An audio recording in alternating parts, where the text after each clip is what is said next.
And I'm back with Kamen Rider Gaim. Alright. Well, Kamen Rider Gaim is nearing its close. And with these last few episodes, I gotta say, I have no idea what's really going on. Seriously, I skipped an episode by accident because my normal uploader didn't actually catch the episode before episode 45. But I did get the gist of what was going on.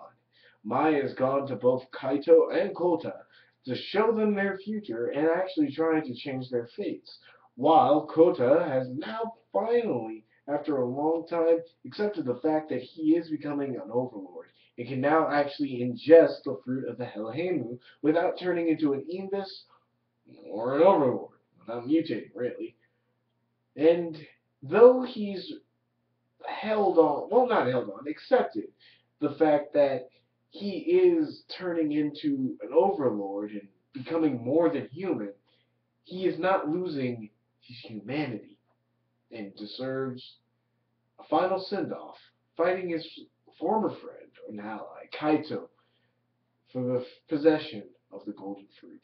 While Kaito amasses his army, showing his influence over the other lower Indus with his overlord powers, it's up to Kota to actually raise an army of his own and go after his former ally. And that's about it for this entire episode. It's actually not bad. Not bad at all. It's actually leading up to a huge battle at the end of the season, and I can't wait. So, I actually didn't go into a lot of detail, but there are a few spoilery deaths. So, spoiler alert right now. Alright, Peach Lady, who I've never learned her name, is dead. And so is our good walnut friend. Again, I never learned his name. So sad. Actually, it was kind of cool. He had decided that Kaito has gone fucking insane. And actually, the speech they give to each other, actually, the talk they give to each other is actually pretty good. He tells Kaito that it was like, yo, look, when you made me leader, I found a pride in protecting the people who can't protect themselves, basically. And that, Kaito, do you truly, really want to just destroy the world and remake it in your own image with the golden fruit, like the overlords did? And yeah, of course, Kaito is like has his resolve and says yes. And that's when he decides, all right, mofo, you got to go, and plants a bomb. Unfortunately, it's spotted and, stopped. Actually, it doesn't. It's not really stopped. Kind of. No, it stops. It's stopped. It's stopped by Peach Lady, who falls off of the building and dies. Not immediately. She does her dramatic TV movie death, where she gets, even though she's fallen off of a 20-story building. Hey, she had her armor on, so she hasn't splattered everywhere, and she gets to talk for a while. Totally realistic. But I know it's just messing. But of course, Walnut dies too. But the rest of Kota, even though Kota and the rest of the gang are still around, actually they get finally evac'd out of the city by military. Which, wow, it took them a long ass time to get here. I mean, I know the world has gone to shit, but woo, man, that took for fucking ever. Like I was like, when did they get rid of all the hostages? And I was like, 3 episodes ago. Shit. All right. I guess they just now got help. Fuck if I know that. But of course, Kota is given a chance to leave the city, stay with his friends and fam.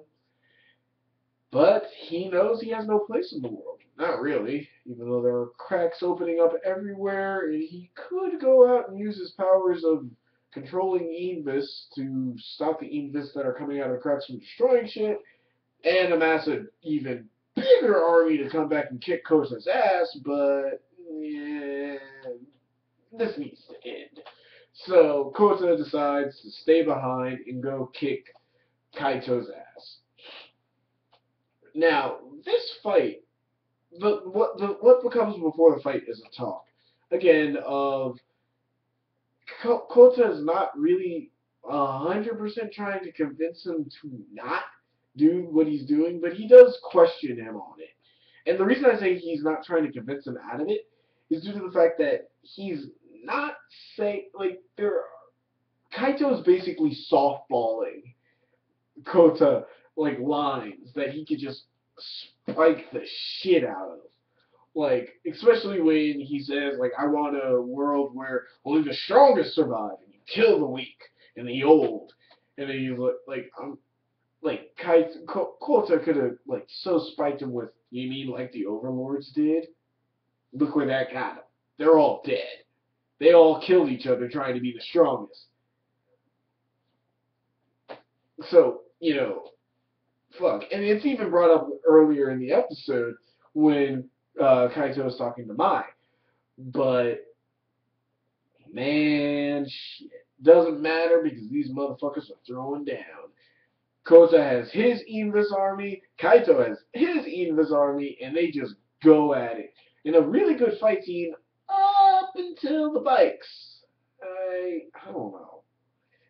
Like, this fight was a very, not brutal, but very killing each other fight.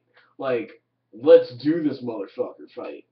And they were going at it for a good while, and then they get on the bikes, and it looks like BMX racing. I know, nitpick. Nitpick. But, hey, I did like it. I did like it. I just felt it was kind of out of place for this type of fight. Especially when they're both going, boom, boom. Yeah, I mean, come on. It's slow-mo. It's the BMXing. I'm like, it's a cool fight, but kind of not in the right place, if you know what I mean. I'm fine with it. It's just, put it somewhere else.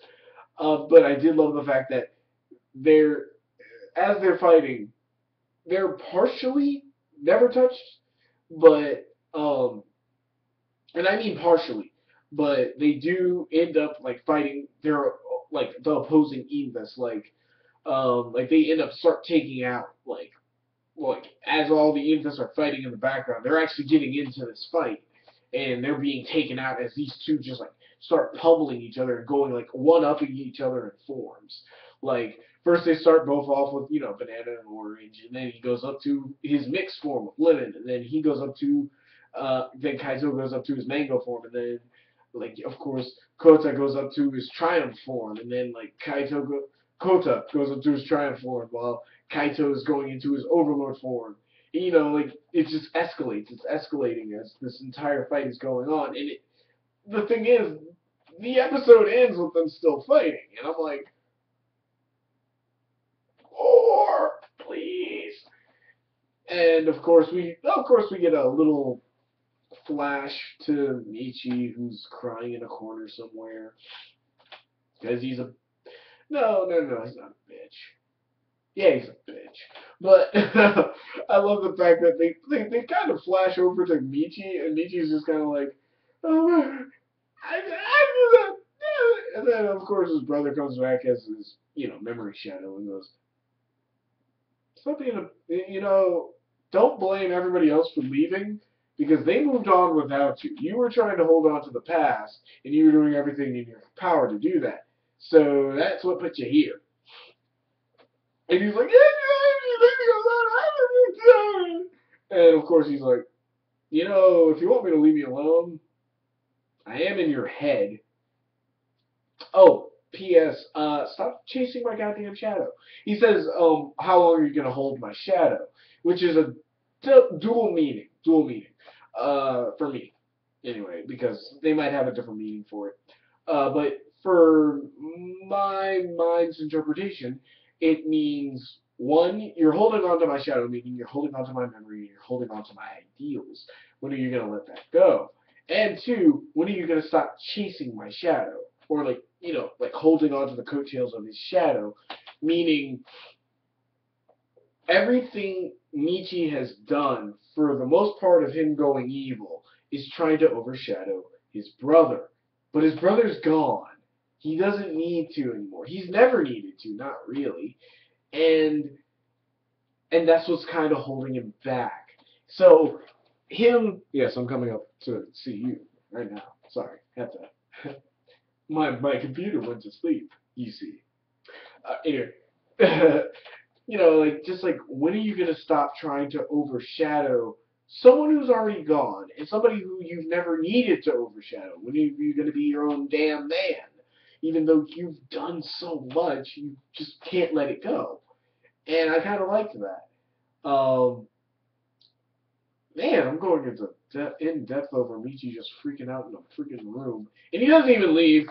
Like he goes crazy and starts crying again. Bye, Michi. Let's go back to Kaito and Kota fighting. I wonder if he's gonna come back because other than the Helllock scene, all of his other shit works perfectly fine. He can go back in there. No, wait, no. I think his Genesis driver is broken because of yeah, his Genesis driver is broken, but not his basic one. He still has that one. His Helllock seed was broke, but his original driver's fine, so he can go back to Grape and Kiwi. Yeah, he's fine. He's got it. So he could probably play an instrumental role in the final battle. Maybe he shows up and backstabs somebody. Maybe he gives Kota some help. Maybe he helps out Kaito in his revolution. Who knows? Who knows? I don't know what's up with Mai. It seems like she's in love with Kaito, and Kaito's in love with her. And of course and honestly Kota is like, basically like, and I love how she treats Kota like, what are you doing? When are you gonna do this? And she, like, Kota, I love Kota, because he's just like, you know what? I'm doing this. Made up my mind. I know the future I want, and I'm going for it. That's it. Done. Not talking to you. Well, I'm talking to you, but I'll be back for you soon. Don't worry about that. Like, I kind of love the man on a mission Kota. He's kind of awesome. And lastly, about this entire episode, hell, this entire thing, everything that's kind of led up to this point, is two different ideals actually that have been strung along through this entire season, till this one finite point. And it's the ever expanding battle in life of might makes right versus might for right.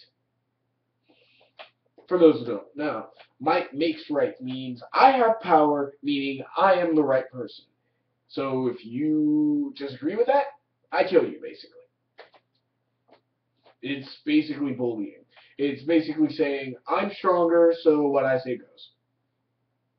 And of course, might for right means I'm strong, so with this power, I will use it, well, responsibly and help people who can't help themselves. Might for the right reasons. And even though they try to show it, kind of, as equal keen on both sides, like, everybody in Idrisil, minus Kota, Amichi's brother, all might for right. I'm sorry, might makes right. They're all might makes right. And everybody on Kota's side is might for right. And as much as they want to show, like, equally, everyone's died on that side. However, only a few have died on Kota's side, and the rest have left. They're live, basically. And as much as Kota has technically kind of, like, really suffered, he's gotten a lot more out of it than Kaito has. His, well, goodness and naivete, that most people call it, has actually gained him a lot more than just being a brash hard ass like Kaito. So, it's kind of equal, but kind of not at the same time. However, this is all coming to a point in a head at this point. Apparently, there's a future where Kaito wins. There's also might be a future where Kota wins. We don't know, We don't even know what that future is really like. Or maybe we do. I don't know. I didn't watch that episode. However, for this episode, I give this episode a good solid 8.5 out of 10. A lot was set up in this episode, as the final battle is straight up coming. And that's probably the only reason this is an 8 out of 10, 8.5 out of 10, because it's a setup episode. It's meant to hype you up, it's meant to get you ready, and it's meant to just pump everything up to the next level. So if it was kind of conjoined with another episode, like if they did a 1 hour special and just right there, you would feel it be more satisfying. However, since it's a week separated, yeah, you're kind of left there with, let's just say, blue balls, waiting for the next episode to see where this all leads. But hey, it's a good episode nevertheless. So, until next time, y'all, peace.